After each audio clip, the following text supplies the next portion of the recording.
Salut à tous, c'est Gaël de Seven Sons à l'usine du Custom. Et voilà, aujourd'hui je vais vous faire une nouvelle petite vidéo sur les petits trésors de l'usine du Custom. Donc ça sera l'épisode 2 et pour ceux qui n'ont pas encore vu l'épisode 1, je vous invite à aller le voir sur ma chaîne YouTube Seven Sons Longboards à l'usine du Custom.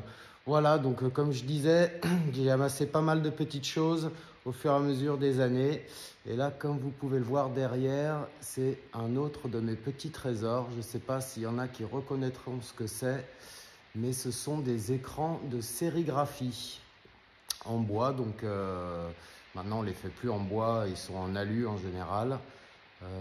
En tout cas pour les professionnels.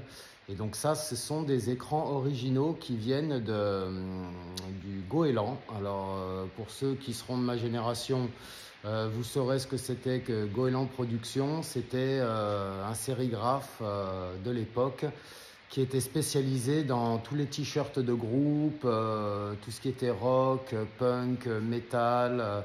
Donc ils avaient une boutique à Bastille qui s'appelait Goéland, je crois.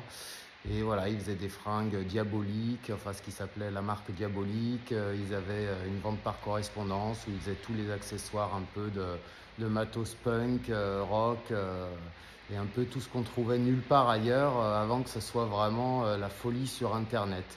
Et donc ça, c'était des écrans originaux qu'ils avaient, sur lesquels ils ont commencé tout au début de leur aventure à imprimer.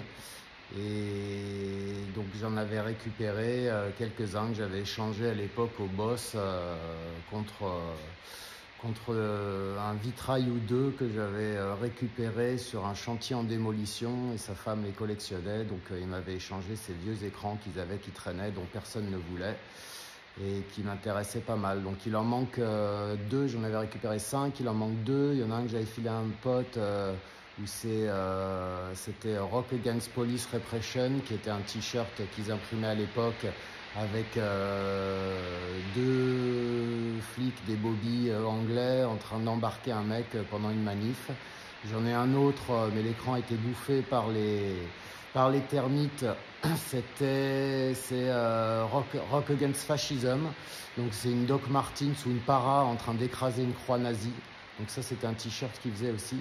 Et donc voilà, là sur les trois qu'il y a là, il y en a un qui est un truc un peu spécial de l'époque, et deux qui étaient que j'avais utilisé que j'avais regravé pour imprimer des t-shirts avec des petits designs un peu tribal que je faisais à l'époque. Donc je vais vous montrer ça tout de suite. Voilà, donc comme je vous disais, ici 3 écrans. Donc là, vous pouvez voir ici, donc voilà, ces vieux écrans en bois qui ont bien leur patine d'antan. Là, je viens de leur passer un petit coup d'huile de lin et d'essence de térébenthine, manière de les protéger un peu, et puis voilà, de leur donner une petite patine sympa. Donc ça, voilà, c'était des petits designs que je faisais à l'époque. Voilà, ça c'était pour imprimer la manche d'un sweat. Ça c'était pour mettre style logo cœur. Et ensuite, sur celui-là, voilà, ça c'était pour mettre devant ou derrière. Et ça c'était pour les sweats zippés, donc séparés en deux. Donc, vous voyez là, la patine, sympa. Ces vieux écrans en bois. Et voilà, celui qui est vraiment spécial, c'est celui du milieu. Alors voilà, pour ceux qui connaissent, la Mano Negra. Voilà, donc ça c'est un des 2 écrans qu'ils utilisaient. On devine encore l'étoile derrière, mais celui-là il imprimait donc la partie, je crois en général en noir, avec marqué Mano Negra avec la main noire forcément. Et ensuite il y avait un deuxième écran que j'ai pas malheureusement, mais qui était pour imprimer l'étoile rouge qu'il y avait sur les t-shirts. Donc voilà, c'était eux les imprimeurs officiels des t-shirts de la Mano Negra. Et il y en a un qui est là dans mon atelier, voilà, que je vais pas tarder à remettre en expo, et ça devrait être bien cool. Voilà, donc c'était pour l'épisode 2 des petits trésors de l'usine du Custom.